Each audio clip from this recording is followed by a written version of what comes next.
बिस्मिल्लाहिर्रहमानिर्रहीम। आज हमारा छठा लेक्चर सब्जेक्ट और प्रेडिकेट पर है। A sentence has two main parts, subject and predicate. Subject may be a person, place, thing or an idea etc. that does something or something is done on or something tells about the subject। यानी कोई भी चीज़ subject के बारे में हमें बताए या subject कोई काम करे या सब्जेक्ट पर कोई काम हो तो वो जो है एक हिस्सा हो जाता है और दूसरा उसका सेकंड पार्ट होता है जिसमें वर्ब है, ऑब्जेक्ट है, एडवर्बियल्स हैं और anything else. Usually the subject of a sentence comes first but occasionally it is after the predicate. ठीक है, सेंटेंस अमूमन पहले आता है सेंटेंस में सब्जेक्ट, और जो प्रेडिकेट है वो इसके बाद आता है जी, बाद मौजूद होता है। ये अमूमी बात है, लेकिन ये तरतीब बदल भी सकती है। आइए एग्जांपल्स देखते हैं। The girl stands under the tree. यहाँ पे जो बोल्ड में दिया हुआ है ये सब्जेक्ट है और जो इटैलिक्स में है वर्ड्स वो प्रेडिकेट है। नेक्स्ट है जी, the hunter shot an arrow at a deer. The hunter इसमें है सब्जेक्ट और shot an arrow at a deer ये हो गया इसका प्रेडिकेट। बिल्कुल दुरुस्त। Here comes the bus. ये मैंने आपके लिए आपको टास्क दिया, आपका होमवर्क समझ लें। आपने मुझे फीडबैक देना है, इसके आगे क्वेश्चन मार्क, ये आप बताएंगे कि कौन सा इसमें सब्जेक्ट है और कौन से अल्फाज प्रेडिकेट के तौर पर हैं। नेक्स्ट है जी, the little baby is sleeping a large number of swimmers. ये है जी अपना subject. competed in the race of this year और competed in the race of this year verb और इसके बाद के अल्फाज वो कहलाएंगे predicate. The tired old man came in from the rain. फिर नेक्स्ट है, people really need to stop littering. I am very hungry, sit down, thank him. अच्छा, ये दोनों मैंने आपके लिए छोड़ दिए, ये आप बताएंगे इसमें सब्जेक्ट कौन सा है और प्रेडिकेट कौन सा है। This beautiful 15th century painting is priceless.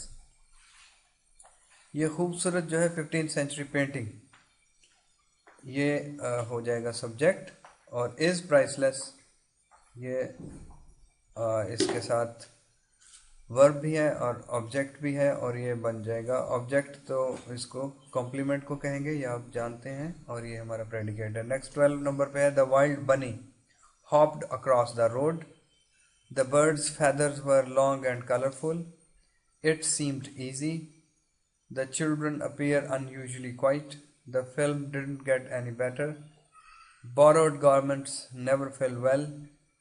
A sick room should be well aired. 18, 19 और 20 ये आपका home task. A barking sound the shepherd hears. On the top of the hills lives a hermit। मुझे मालूम है कि ऊपर जो 2-3 बताए हैं और इसके अलावा ये आखिरी 2 ये थोड़े डिफ़िकल्ट हैं, लेकिन अगर आप गौर करेंगे अल्फाज पर तो आपको पता चल जाएगा सब्जेक्ट कौन सा है और बाकी प्रेडिकेट कहाँ है। The list of not less than 20 sentences gives us clear picture about subjects and predicate. The knowledge of subject and predicate leads us to another topic जो है phrases और clauses। phrases की तरफ चलते हैं हम। Phrase is a group of 2 or more words that does not give complete sense. A phrase is without subject and verb। यानी phrase जो है वो सब्जेक्ट और वर्ब के अलावा जो अल्फाज का मजमुआ है उसको फ्रेज कहते हैं। इन सेंटेंसेस को देखें। The tired old man came in from the rain. अब फ्रॉम द रेन एक फ्रेज है। The sun rises in the east. In the east फिर है अपना फ्रेज है, क्योंकि द सन सब्जेक्ट है, राइजेज वर्ब है। सब्जेक्ट और वर्ब के अलावा, ठीक है जी, वो कहलाता है phrase. Humpty Dumpty sat on a wall. On a wall क्या है जी, ये फ्रेज है। ये सारे जो इटैलिक्स में दिए हुए हैं ये फ्रेजेस हैं। नेक्स्ट चलते हैं, फ्रेजेस की टाइप्स हम देखते हैं। नंबर 1 है एडवर्ब फ्रेज। एडवर्ब फ्रेज वो फ्रेज होता है जिसका हेडवर्ड एडवर्ब हो। अब हेडवर्ड क्या होता है ये हम आगे एंड पे जाके आपको एक्सप्लेन करेंगे। From a functional point of view each adverb phrase contains a head which must be an adverb. This adverb may be modified by an intensifier. जैसे मैं आपको कहूँ कि आप घर से इंग्लिश और इंग्लिश ग्रामर और इंग्लिश लिटरेचर की बुक्स लेकर आए, तो इंग्लिश ग्रामर और इंग्लिश लिटरेचर ये दो हो जाएंगी इसके इंटेंसिव, इसको कहेंगे एडजेक्टिव कह देंगे, और बुक्स असल वर्ड था, ये हेड वर्ड है। अब यहाँ पे हम देखते हैं हेड वर्ड कौन सा है, वेरी एक्स्ट्राऑर्डिनरीली। एक्स्ट्राऑर्डिनरीली पहला वर्ड था, इसको वेरी से इंटेंसिफाई किया। रीजनेबली ये ज़रूरी वर्ड था, क्वाइट से इसको इंटेंसिफाई किया। पर्टिकुलरली, एक्सट्रीमली, टेरिफिकली, ये तीनों अल्फाज एडवर्ब थे। इनके साथ वेरी, क्वाइट, रादर, टू और मोर और मोस्ट लगाया गया तो एडवर्ब फ्रेज बन गया। लेकिन यहाँ ये बात काबिल जिक्र है कि एक्स्ट्रॉर्डिनरी, रीजनेबली अगर अकेला भी वर्ड हो तो वो एडवर्ब ग्रुप बन सकता है। एक्टिविटी है आपके लिए, draw brackets around each adverb phrase in the sentences below, then underline the head adverb. They surrendered peacefully.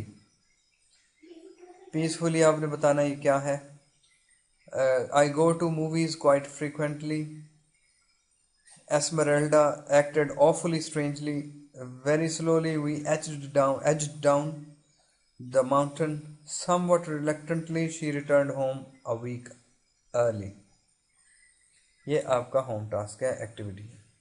Next है प्रेपोजिशनल फ्रेज, वो फ्रेजेस जो प्रेपोजिशन से स्टार्ट हो, in, on, beyond, without, beside वगैरह। ये एग्जांपल्स हैं।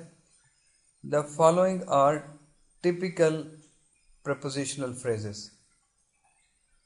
On the waterfront, of human bondage, beyond the blue horizon, from the halls of Montezuma, with malice toward none। अच्छा, इनका अब हम देखते हैं फंक्शनल पॉइंट ऑफ व्यू क्या है। From a functional point of view, PPs यानी prepositional phrases are very simple. They consist of a head preposition and an object or a complement, which is typically a noun phrase. We can represent this as noun phrase पे and पे discussion है। Head है, फिर object आएगा। I put the dynamite in a safe place. अब ये इन a safe place जो है ये है प्रेपोजिशनल फ्रेज। इन वार्डन्स हाउस, ये फिर प्रेपोजिशनल फ्रेज है।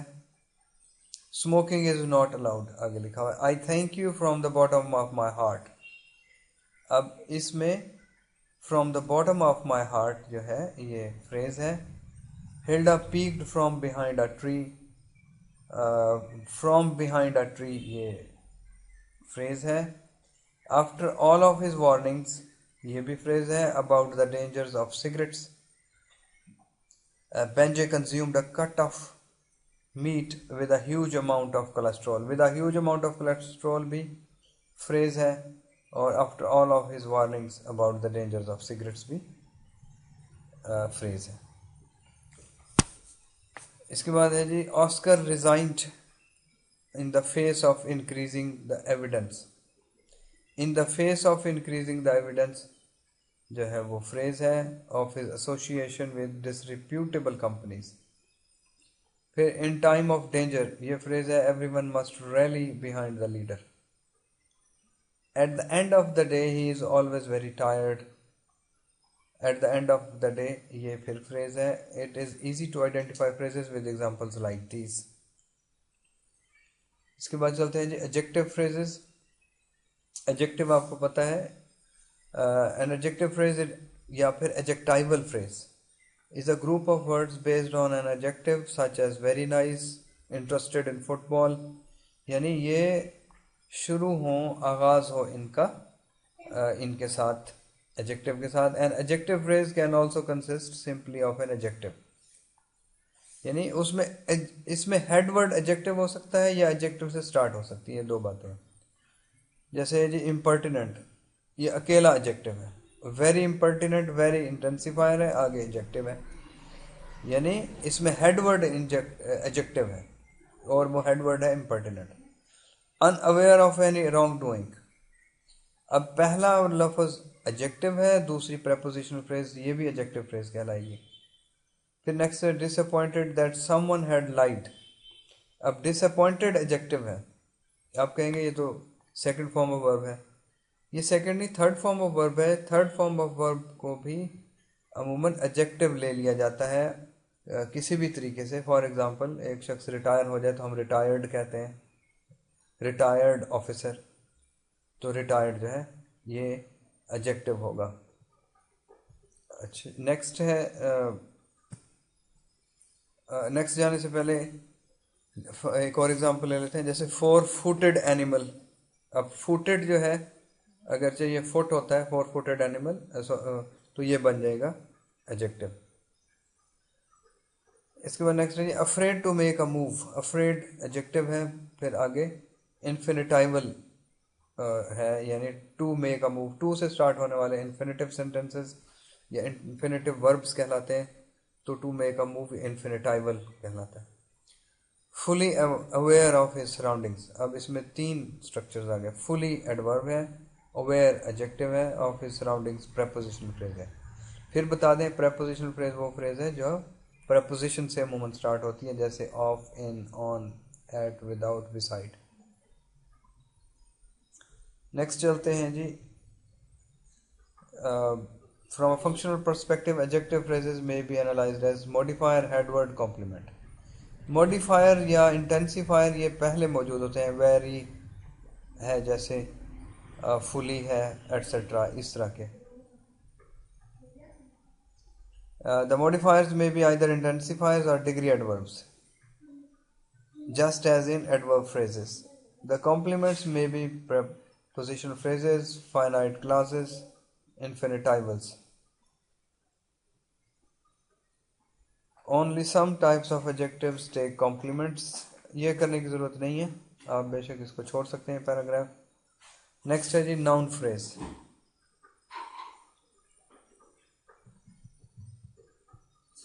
To know noun phrase, let's know what does headword mean. पहले हम हेडवर्ड को डिफाइन करते हैं और नाउन फ्रेज को तो खुद हमें आ जाएगा। आपको याद होगा पिछले लेक्चर्स में हमने वर्बल ग्रुप्स पर डिस्कशन की थी, वो सेंटर में हमने लिखा था go, should have gone, was giving, याद होगा आपको।